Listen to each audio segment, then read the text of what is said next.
Listeners and viewers, good morning, everyone. Welcome Good to morning. Spice FM. Apologies for that technical hiccup there with the repeat on. I'm joining you, Ammar Mirza, and I will also have very shortly. Wonderful. So, double backup this morning on our radio show. Apologies to all of our listeners and viewers. What I done last week, but exactly the same technical issue happened. Anyway, you're listening to Ammar and Jalf. live on our weekly radio show right here on Spice FM. Each week we bring some views, news, and one or two clues from the business world. Asian Business Connections aims to connect, support, and promote the Asian and wider communities. And we'll be talking shop quite literally, not just corner shops. Whether you're looking to start a business, have an existing business, or you just want to talk business, we can help. We can't help. We've got a wonderful show lined up for you this morning. As you can probably tell from my background, I'm not in my usual space or place. And we've got an extra special guest joining us in a couple of minutes once we get into the show. I'm down at Catterick Garrison, the HQ of the Army in the North, for Formation Day. So I'll be interviewing Colonel Peter, and we'll bring Colonel Peter on very shortly because he's the man that's making the magic happen. Jaff, you weren't here last week. How was Turkey? It was very interesting. Those that haven't been, it's an incredible city, so much history. I think, Ammar, certain cities, the landscape is what the landscape is. It's kind of from throughout history, it's created from geotectonics, whatever it may be. But the geography in Istanbul is just absolutely incredible. When you've got the city split by the Bosphorus, which is a big river going through, and imagine it's a very long river, and you've got and it's a very mountainous kind of city, and you got all of the apartments and the hotels overlooking the Bosphorus, and one side is Europe, one side is Asia. I think that in itself gives so much value to the city, and obviously the thousands and thousands and years of history that it has with the Ottoman and the Empire, the Ottoman Empire, and everything that they did. So it's steeped in history, some great, amazing sights to see, and 20 million people in a city, which is it is. It's a huge city. Jeff, we'll come back to that in a minute. I'm just conscious it's 10 past, and it's sticking to our radio agenda. Apologies for having to interrupt. We also need to keep to precision military time. I feel obligated being sat where I am. So in that regard, may I please invite, and we're doing this together, which is equally quite unusual, other than being in a studio. So we're going to get a little bit cozy. Jeff, can you keep us right? Can you hear us all right? Yeah, yes, perfectly. Wonderful. Okay, so as I've mentioned, we've got a wonderful guest joining us, coming back to the greatest region, arguably, in the UK, the north of England, with our beautiful people and our wonderful places. I'm not going to introduce Colonel Peter because there's probably no better person than Colonel Peter himself to say who he is, what he does, and equally why he does it. So over to you, please, Colonel Peter. Well, Ammar, thank you very much, and it's good to see you today, and good to speak to everyone about life here in Catterick Garrison. But my name is Peter Stitt. I've been in the army for nearly 30 years now. I really enjoy life up here in this part of the world, and so I've chosen a number of postings that have brought me back to Catterick and North Yorkshire. And I've got a regimental heritage and so on up in Newcastle. My daughter is a student up there, so I do really enjoy this part of the world. The reason that Ammar has come down to Catterick Garrison today is that today there are two new formations, army formations, that are forming up today, so starting their existence today. And one of them I run. It's called Headquarters North. and it's a part of the army that looks after all of the enabling and supporting facilities and services for the army across the north of England. And that's quite a wide remit. And it means that, and actually, because it's a wide remit, the army does a great thing of giving me about 17 sides of bullet points about what it's supposed to mean. So I'll try and cut it down to what I think it means. And I think the purpose of my headquarters is to make the military community in the north the best it can be. And in doing that, we connect to some really fantastic organizations and people who we've been really grateful for their support up until now. And hopefully through my headquarters, we can continue to bring them together and focus all that they do. So collectively, that community is the best it can be. Because, of course, what we're trying to achieve is to make sure that our soldiers, when they are asked to, they're in the very best state they can be to go and defeat the king's enemies where that might be required. And that's really the reason why we do all this. Amazing. Sorry, Colonel Peter, I was just going to say, and your why? Why did you get involved? When did you sign up? Not that long ago, obviously. So originally, yeah. Wow. So I joined up first in 1991 and served in the army for a little while, and then went off to university, and then came back to the army in 1994. So yeah, I've been here for a while. Amazing. And why? Why did you sign up? So I would say that the army offers a unique challenge, and all of us are adrenaline junkies in our own way. And in the army, there are things that just I found myself being attracted by in terms of travel and a bit of adventure and the physical activity side and the teamship and the identity that provides and all those sort of things.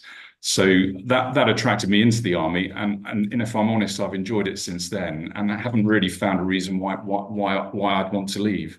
And I now find myself actually in the last job that I'll have in the army, because I'll need to retire in 2.5 years' time. And I think in this job, I've got a real opportunity just to hopefully, provide something back to that military community and leave it in a better state. Brilliant. Yeah, and you're right. All too often, Colonel Peter, we don't necessarily recognize or appreciate all of the value that armed forces opportunities bring. So being part of a community, quite a unique community, adventure, challenge, this constant and consistent opportunity to grow, push yourself out of boundaries. Highlights? What would you say your highlights are? Well, I would say that the jobs that I have enjoyed the most have been those that involve training. Okay. So I spend a lot of time here in Catterick in something called the Infantry Training Centre, where we would take soldiers who've just been recruited and therefore know nothing about the army. And over a period of 6 months, we inculcate in them the skills they need and the understanding of what it is that what's at the heart of soldiering, that identity and that pride in what you're doing, and the sense that you're serving the nation, all those sort of things. And I really enjoyed that, because you could just see individuals grow and develop in front of your eyes. And the skills they developed, I have no doubt, are really valuable life skills. And the confidence they developed was just incredible to see. And it just gives real satisfaction. It gives a real insight into leadership, I have to say. Brilliant. Excellent. So coming back to your role here now, sounds really interesting, equally transformative. Would that be an accurate type of description to what's going on HQ North, as opposed to, I believe, it might have been split into different areas of the country? Is that right? Yeah, so broadly, yeah. I mean, my headquarters North is evolving from a slightly smaller organisation beforehand, and we're effectively joining an organisation that looked after the Northeast with one that looked after the Northwest. So we've kind of doubled in size, and we now look after all of that North region. One of the things which really interests me about this is, again, I've been in the army for 30 years. I've studied stuff about military things, and I believe quite passionately that the army reflects the society it was drawn from. And therefore, you have to have connections to make that relationship worthwhile. So I really enjoyed the opportunity over the next few years to develop those connections and just make sure that society in the North is aware of what the army does, what our issues are, and so on. and we similarly can represent the North within the army. I mean, I think the North should be remarkably proud that depending on which number you want to look at, the North accounts for around about somewhere over 20% of the UK's population, and it also provides over 30% of the recruits to the army. And that's a staggering level of support that I think the North should be really proud of. And that's the kind of story I want to tell, both in the army and back to society in the North of England. Brilliant. Thank you for that. So here's Jalf. Hello, Jalf. Hi, Jalf's an award-winning restaurateur. He's got the best restaurants, arguably. If you ask Gordon Ramsay, he'll say it's his favorite restaurant in the world. And when Gordon Ramsay had won an award in America, he was asked, "What would you do now to celebrate?" And he said, "I'll jump on a helicopter to go to Jalf's restaurant." Also, so. And the reason why I'm keen to bring Jalf in here is also because he's an incredibly good friend, but he's also the co-host of this radio show. But fundamentally, I think what I'm picking up, and correct me if I'm wrong, Colonel Peter, but is that opportunity to bring communities, employers, people together through what you're doing here. And Jalf and I, just before the show started, we're talking about skills and the challenges employers are facing in recruiting good quality people. Now, an immediate opportunity in the pipeline of good quality people is from our armed forces, isn't it? As in veterans, people sort of coming out of the armed forces. So I couldn't agree more, and I might just expand that slightly. So you've absolutely touched on one area of very skilled individuals who are those that are coming out of the army, and that could be after 3 years or 5 years or 10 years or 15 years, and they do have skills. And you might find that some of those individuals struggle to translate those into sort of a civilian skill set, but nonetheless they have undoubted skills, especially and self-reliance and so on. So I would absolutely look to work. There are organisations we work with, such as the Forces Employment Charity and so on, to try to make sure that we can connect employers with people that are exiting the forces with that skill set. If I might just broaden your point, though, Ammar, there is another area of parts of our military community that we help, and those are our cadets. Right. And in the north of England, we've got 15,000 cadets in various sort of cadet forces. And those are teenagers who, through taking part in activities and outward boundy type activities, they develop a skill set which I think is really pertinent to the workplace. Yeah. These are things like self-reliance and confidence and teamship and leadership and all those sort of bits and pieces. And again, we work with the Reserve Forces and Cadets Association with employers to make sure that employers realise that actually cadets might be quite a worthwhile pool from which to pull in to the workforce some very well-developed youngsters. Again, that's an area of our work that I'd like to highlight. And it's a great point. I suppose selfishly, with my relationship with the reserves, Colonel Peter, our reserves offer something quite unique as well. They are trained up to the same exacting standards as our regulars, get the similar type of opportunities, but they're able to maintain their own profession or career in whatever discipline they want. So that in itself offers significant opportunities for employers like Jalf, who's scaling. Jalf, tell us a little bit more about your operations and things like that. I might just before that, the question that I would have had for Colonel Peter, and I think you've actually covered some of those. As we're growing, Colonel, as a restaurant group, I think the culture of our organization has become so much more important than when we were just a small independently run operation, and I was there myself, very hands-on. But as we grow, and I think we're trying to instill many different facets into our culture as I learn on a day-to-day basis. And as you work with more competent professionals, you kind of have different characteristics to kind of deal with, and our company values have to. And one of the things that I was going to ask, in terms of your leadership values that you have, do you have a set of values that are there for you to be able to try and instill within your organization, and how do you go about doing that?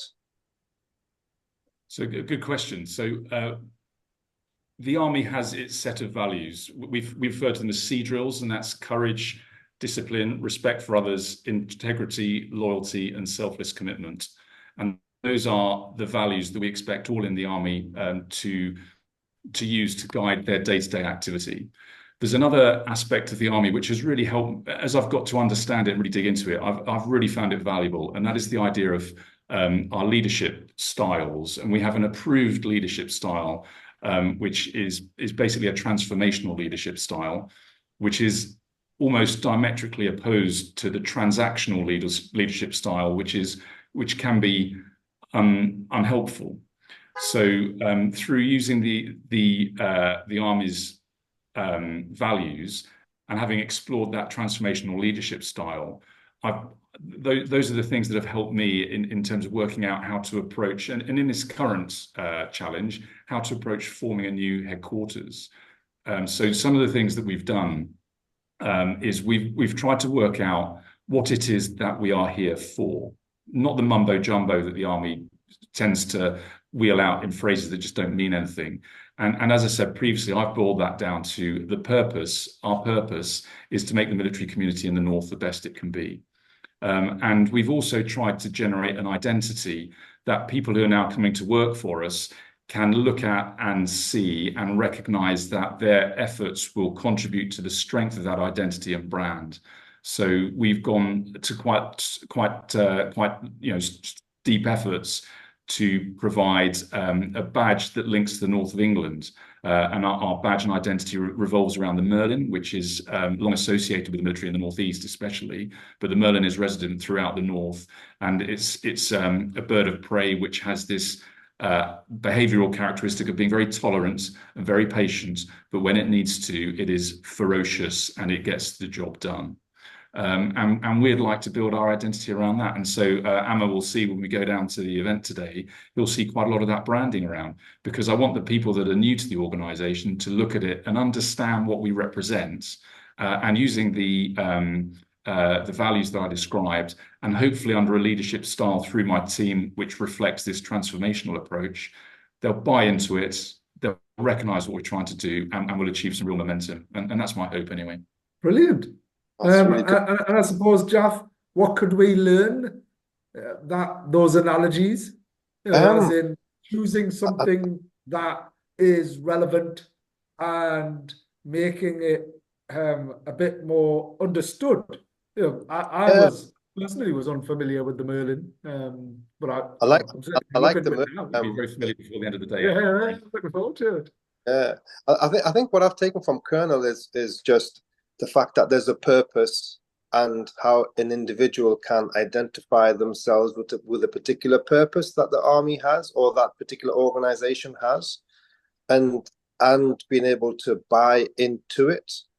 And if you can buy into the purpose and then you identify with it, and you can live and breathe what the purpose is, and ultimately, if you can identify that there's that self-development at the end of it all, if that's your chosen career path for the next 5 years or 10 years, or maybe it may not be, but at least you are taking a lot of great kind of traits from being in that position and going through that training.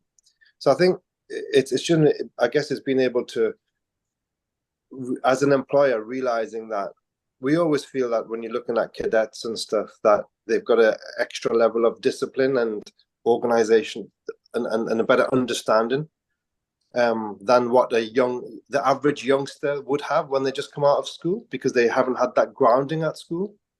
So I think those type of things do make a difference as an employer. But I guess for us, it's a matter of maybe there isn't that understanding from the average employer that if you were to bring in somebody who's got an association with the Army, you're going to get all of these extra additional values into your organization. So maybe if that was finding ways of, and probably Ammar's would be a great caveat for that, but it's finding ways of sharing that information to the average employer on the high street, wherever you want to say, so that's definitely a benefit to the company, and that would make the operation a lot easier. So I think that's a really good point, Jeff, a really, really good point. And part of what we do, and again, in conjunction with our partners called the Reserve Forces and Cadets Association, is we do quite a lot of what's termed employer engagement to explain to employers the benefits of primarily of employing reserves, because a reserve soldier we can only employ for about 40 days a year. So he has to have, or he or she has to have a full-time job as well. And of course, if that individual is kind of being shared between us, the army, and the employer, we've got to explain to the employer how that works and what the values and the benefits are, and make sure everything is constructive. So there are quite a lot of programs that we are involved in that try to help demonstrate that to employers. And certainly we'd be more than happy to highlight through them to yourself and through Ammar if that is of value. And it most definitely is. I mean, we're incredibly fortunate to have Andy Black as not just an associate and a partner who's helped bring so many community members together, and he's hiding in the background. You've probably seen him ducking around somewhere in our screens. But things like Jaff, when you signed up to the Armed Forces Covenant, how do we bring that to life? As an opportunity as a cadet. That was my first engagement into our armed forces, and I loved it. It definitely developed who I am and developed those softer skills and that discipline and all of those things that as employers, but also as a young person, you may not get the opportunity to do so now. So things like the cadet apprenticeship pathway that we developed, the Armed Forces Covenant, we signed up a dozen employers a couple of weeks back in Ponteland. There's a whole range of opportunities, and I think picking up on what Colonel Peter has just mentioned, I think bringing the whole of the North together can only help amplify those opportunities, because historically there's been a North-South divide, more broadly speaking, and we've seen the power of partnerships through the Northern Powerhouse partnerships from a business perspective, but now seeing this coming to life from a military point of view, I think fundamentally brings the community together. So what does success look like, Colonel Peter? Because I'm conscious of time and you've got to teleport out of here in a couple of minutes. So what does success look like? Well, I think we can measure that on a number of levels, really. I think the first thing is that success would be the parts of the army in the north that have a job to do in going overseas and when necessary and defeating the king's enemies. We would want to make sure that they are in absolutely the best condition they can be, well recruited, well trained, living in good barracks with good facilities and established stable connections with their local communities, who understand them and can support their families when they're deployed. I think that would be quite a good marker. And then there are a whole number of other things beneath that. We support military charities who provide that special support to those that need it, whether they be soldiers or families, and a whole host of supporting elements which we just look to network in more closely and make sure that they can continue to deliver for our service community. Brilliant. And what are you hoping to get out of today? Well, today this is an ideal opportunity for today. It's just letting people know that Headquarters North is open for business. Putting the Merlin out there, you'll see that on all our flags and stuff. We might even have a pen with it on for you downstairs. Brilliant. Excellent. It's just an opportunity both to recognise that our partner organisation here in Catterick, which is called 4 Brigade or 4 Light Brigade Combat Team, they are now going in a certain path, which is preparing themselves when necessary to be able to defeat the king's enemies.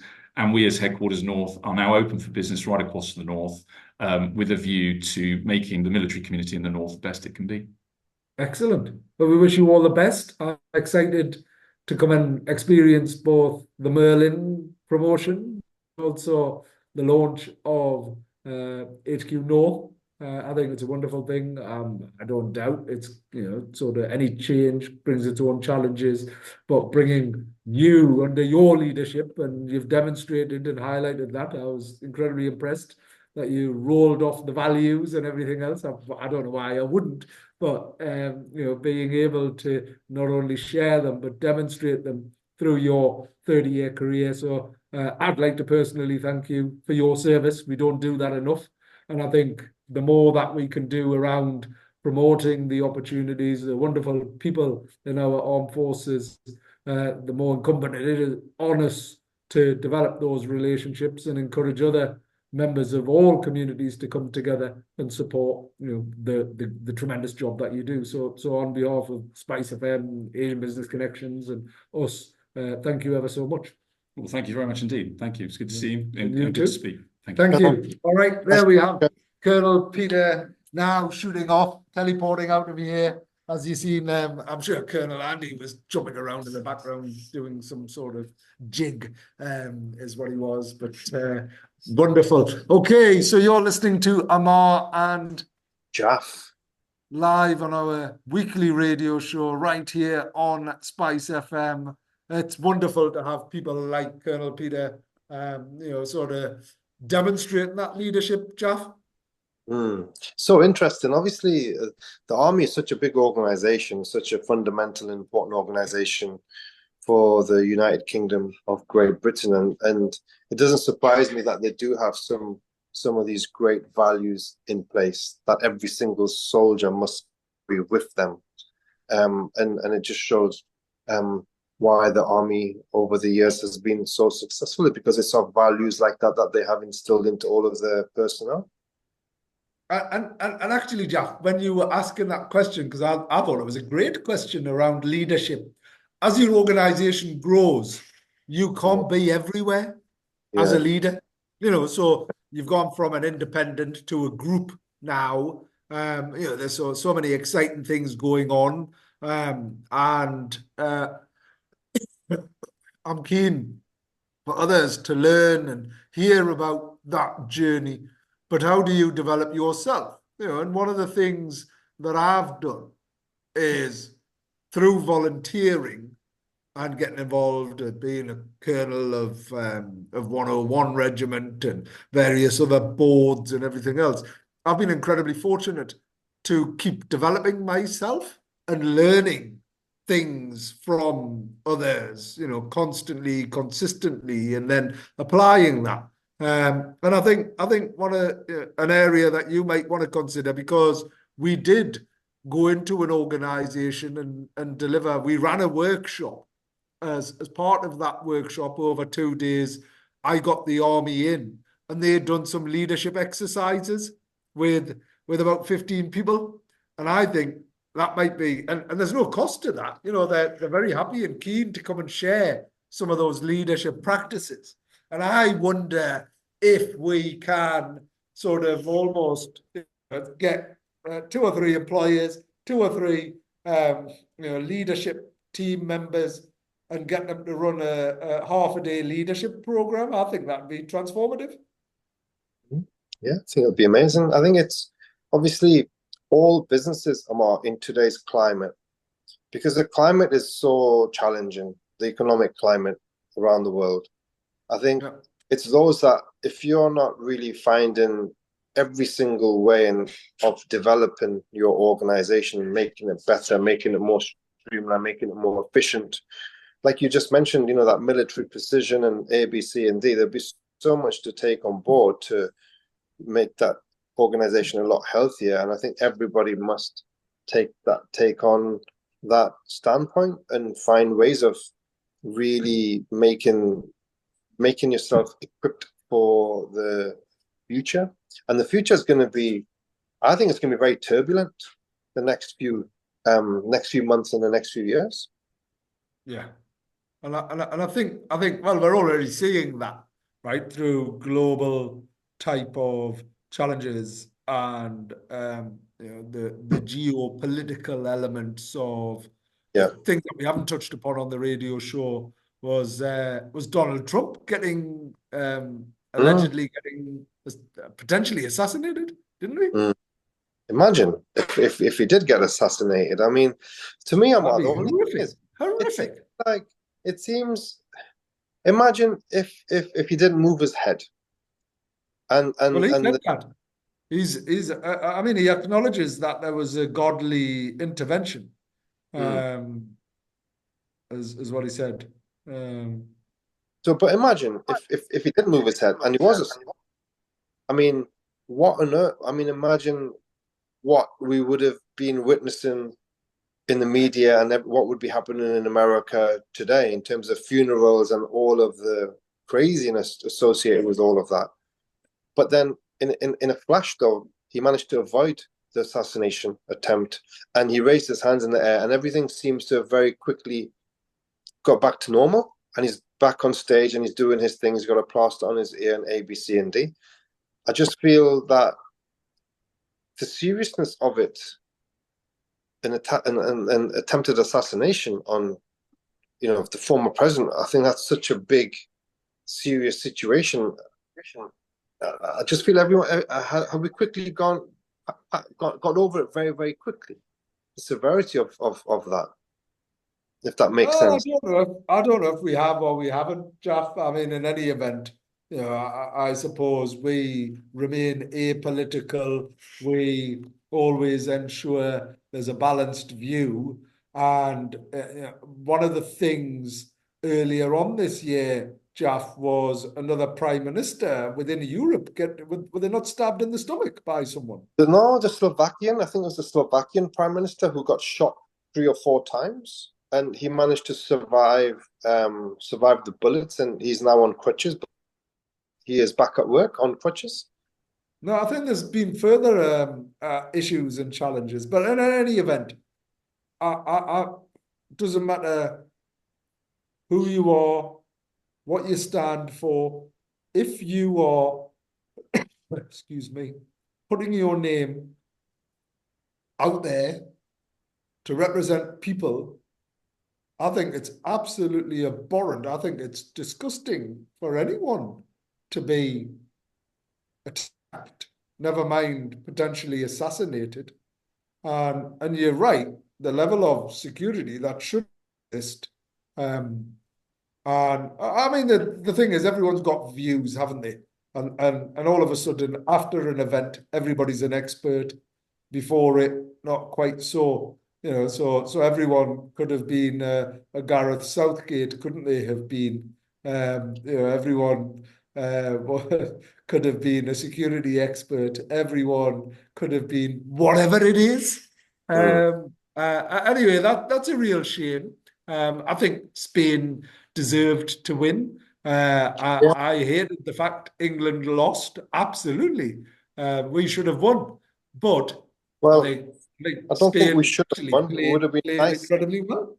Yeah, I think it would have been. I don't think we should have won. I think it would have been amazing if we did win. We would have winged it. And but Spain. Well, we did wing it, didn't we? We winged it all the way to the final. All the way to the final. We just couldn't go that one step further, which is such a shame. But because, and what I feel really sad about. I mean, Gareth Southgate, he's probably been, apart from Sir Alf Ramsey, who won the World Cup in '66, he's been the most successful England manager in history. And the amount of grief. It's still saying something if you haven't won anything, though. That's interesting, isn't it? Think about it, Ammar. I mean, to win the World Cup, win the Euros, I mean, it's about moments, isn't it? It's about moments. It's about millimeters. You just can't. I just feel like you can't say that. Oh well, he didn't win. He's not good. I mean, it could have been the ball hit the post, and it could have been that close. So you need to look at it. I just don't like the criticism that I'm not the world's biggest fan of Gareth Southgate, but I just feel that the criticism for someone that took us to 2 finals in a row in a European, championship, I think you have to give him a lot more respect than what he received, and no wonder he would have stepped down, because he would have said, "Well, I've had enough of this criticism. I've done my absolute best. Hey, hand over to somebody else." And there's no guarantees that somebody else is going to come and take us to the final again, because they might draw against the top team in the quarterfinal, and they might be very close, and they might get knocked out. Listen, I genuinely appreciate and acknowledge the effort that Gareth Southgate put into this, and it's quite sad to see the team not perform the way that the team should have. And I don't disagree with anything that you're saying. I'm just offering a very balanced view in that. It's interesting that everybody has a view, don't they? Everyone's got an opinion, and everyone's a world-class football manager or a security expert Yeah. to sort of say, well, this should have happened and that shouldn't have happened. I think some of the comments that have come out by the head of the Secret Service saying that we didn't have anyone on a roof because it was a sloped roof is, Yeah. is probably unfortunate more than anything else. I bet you a But lot of the anyway, so Jeff, going back to Turkey, global events. So how was it? No, I think it's just an amazing city, a lot to learn. I think the food, culture of food in Turkey. I mean, whilst we feel that our continent, the Indian subcontinent, does the best food in the world, right? Because of the diversity of it. From you got the curries, you got the kebabs, you got the breads, you got so many amazing flavors and foods. But the Turkish are gonna kind of put up a very big fight if you want to ask who does the best cuisine, because their cuisine is totally different to ours, but I think it's equally as tasty because their flavors are Their very cuisine, yeah, I mean, cuisine-wise, Turkish food is arguably a lot healthier, lighter. Yeah, as in, and it has a total different taste. It's very Persian orientated, so it yeah, sort of verges on Middle Eastern and then yeah. North African, so it has limited spices, but it's the way that it's cooked. The doner kebab, which if anyone knows me, is arguably my either favorite or second favorite cuisine, depending upon what time of day it is and where I'm at. But yeah, my son and I went to the best doner place in Istanbul, which is In the bazaar. sorry. Is that in the bazaar? Yeah, it's not that it's across the road from there, isn't it? Is what it is. So it's on the main street. And Can you anyway, remember can you remember there's what it was queues called? outside. Sorry, Can you remember what it was called? I'll have a picture of it if you want to go through my 170,000 to find it. But yeah, I do have a picture. I think it was something like shawarma or whatever. When I say doner, I'm talking about shawarma. Is what I am talking And about. shawarma. And Did shawarma come from there, or did shawarma come from the Middle East, or did it come from Persia? that's Persian, isn't it? But Turkey Shawarma is. yeah, but it's Turkey is very Persian influenced. Okay. The Blue Mosque, the whole of that area. If you look at, I mean, it's amazing, right? How beautiful it is, and how busy it is, but equally interesting the fact that it's on it's split on two sides, and you can see those influences. You've got the European influence on the north, and you've got the Asian, because it's like the gateway to the two continents, isn't it? Yeah. Yeah, it's an incredible, and geographically, it's an incredible place. It really, really is. So It's like what was the highlight, Jeff? um the highlight Amar has to be Top Copy Palace, because when I went there, I didn't expect the remnants is what's that word? Remnances of so many of the historical Islamic kind of caliphates and leaders and remnants of their belongings and stuff like that. In glass jars, there's like a piece of hair from the beard of our prophet and things like that in that palace. So it was that, but I guess it's just the vibrancy of an international city with 20 million people, where you can see a family walking down the street. You got the mother along with the two daughters and one daughter has a hijab and the other daughter's in a skirt, and they're both walking along. Yeah. They're walking. 20 years ago, Jeff, um, when I first went there and met, so there's 5 regions, and each of them have got a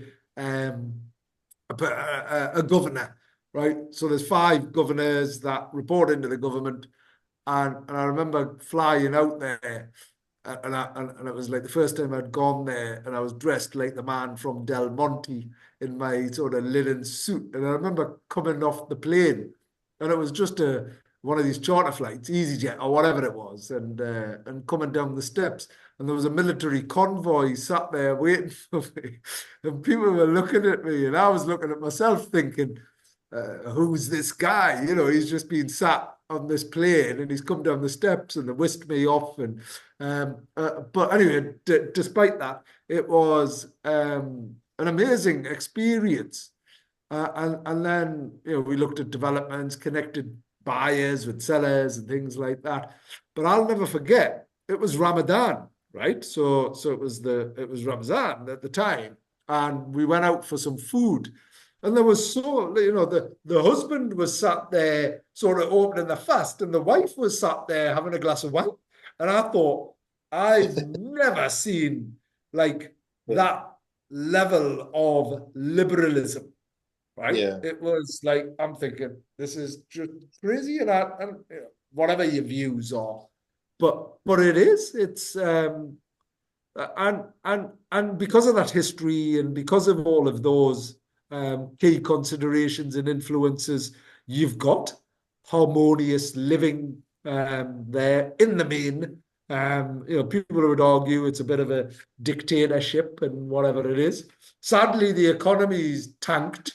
You know, but yeah, my office is at the Louis Vuitton building, just up from the stadium, just up from the Ritz-Carlton. Really? You didn't tell us that, otherwise I could have popped in. Sorry? You didn't tell us that. Yeah, the Louis Vuitton building. Did you go up from the Ritz-Carlton to the shops and things like that? No, I didn't. So there's a brilliant jewelers, there's a brilliant, like, all of the designer shops and everything else. But to be honest, I don't know if they're any cheaper than anywhere else, and I can't afford them. I can look at the window. They never look through the window. Yeah, that's what I usually do, window shopping. So the place with the best kebab was the Bilak kebab, is what it is. I'm just in my pictures, and they brought out a plate, and you know, but it's interesting, some of the whole, as you say, history, and how much history it has, and there's something for everyone there. Anyway, coming back to business and such like. So, Gem Arts Festival this week, Jaff. I missed you on Monday night at the launch event, which was brilliant at Dance City, where Damawal had clearly put on a special menu, hadn't you? Yeah, we've been partnering with Masala for many years. I think there's a really nice collaboration between us, because Vikas, he always brings in quality artists, and it's a premium. I would say it's a very premium event because of the artists and the way that they do it. They are brilliant. But it's not. I mean, not to compare it, but you have Mela, which is kind of very mainstream. But I think the Masala Festival is a bit more refined in the way that they go about doing things. It's very high quality. So I think we always feel there's a nice collaboration, because that's, you know, what we endeavor to do as well, offer a quality product. So yeah, that partnership's gone on for a few years, and it's really good. So yeah, we do a bit of food for them on the launch and cater for their artists. And interestingly, this year they wanted us to help. I think the Dance City, they have an initiative where they're working with some refugees who wanted to get involved in the cooking. West End refugee, service. Yeah. So we took our chefs, and we had a team of refugees in the kitchen. Frederica said it was really interesting, but they were like very knowledgeable and really enthusiastic. So yeah, they helped to kind of finalize and execute the menu that was created by the chefs. And then it's going on for the whole week. And I think it ends on Sunday, does it not, Ammar? I think that they do a final. Yeah, so there's the Rajasthani band. That's the Rajasthani, not the Raj, but the Rajasthani band, which could be interpreted as a Geordie band if you really wanted it to be. They're marching up and down Northumberland Street today, All right. is what they are. And then there's the Masala Festival, sort of family fun day tomorrow and Sunday. They've got a world-class event that I'm trying to see if I can get to this evening, is chai meets toast.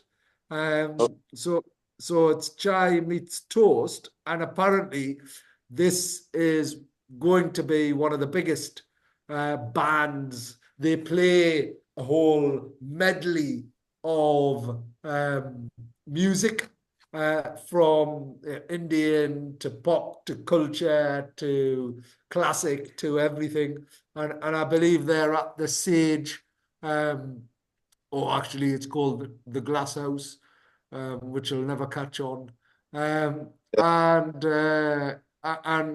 yeah, so that's on this evening, and I'm thinking about dropping in there, see what's going on.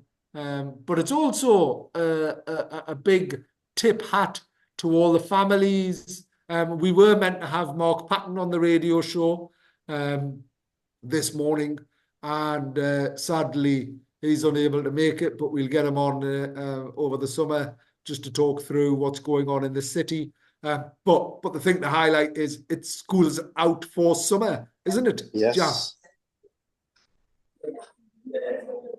So our 11-year-old is the eldest in the school, and next year he's going to be the youngest and the smallest in the school. Can you remember? So I went to a Leavers Assembly, Jalf, this week, and I was reflecting on the fact it was 40 years ago that I had my Leavers Assembly, and I was on stage at Wingrove Junior School, and myself and a couple of my friends, we dressed up and reenacted Michael Jackson's "Beat It," Really? and we made these guitars. Can you remember those meter rulers? Can you remember them? Oh, The wooden ones.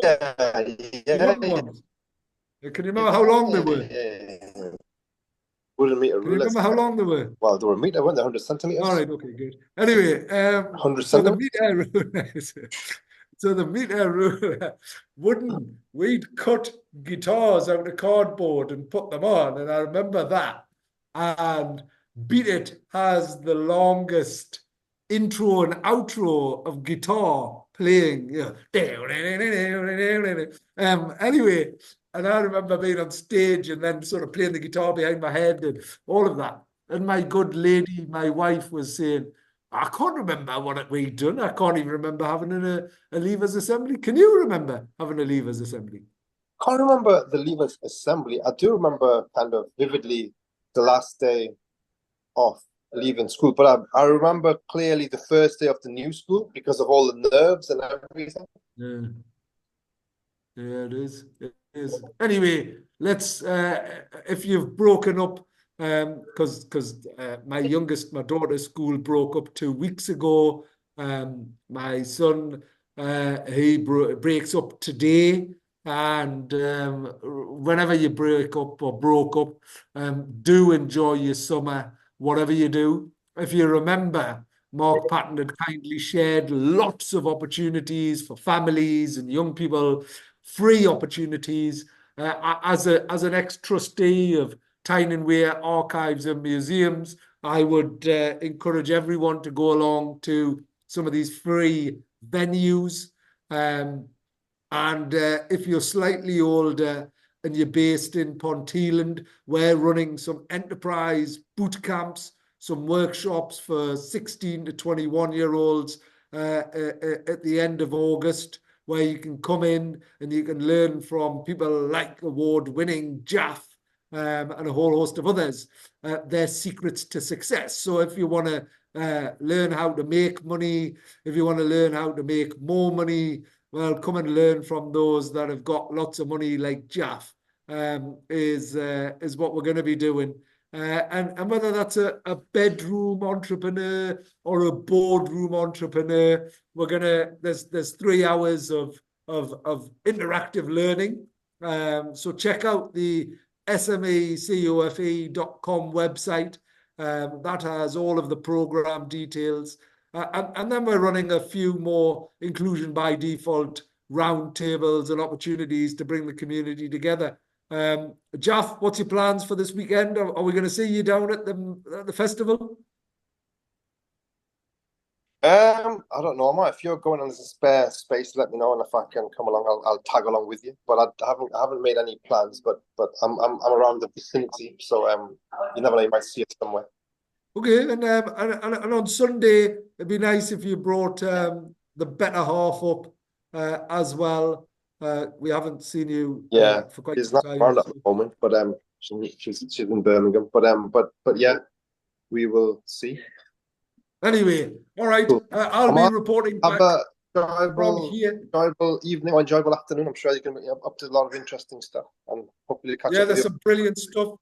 Thank you for Andy Black for helping organise and coordinate. Colonel Peter coming on our radio show. We'll be back next week with lots more views, news, and 1 or 2 clues. It's a goodbye from me. And from me. Okay, until next week, stay safe, stay super, stay happy, and enjoy the sun. It's incredibly unusual. It's something that we don't get to see. FM 98.8 FM.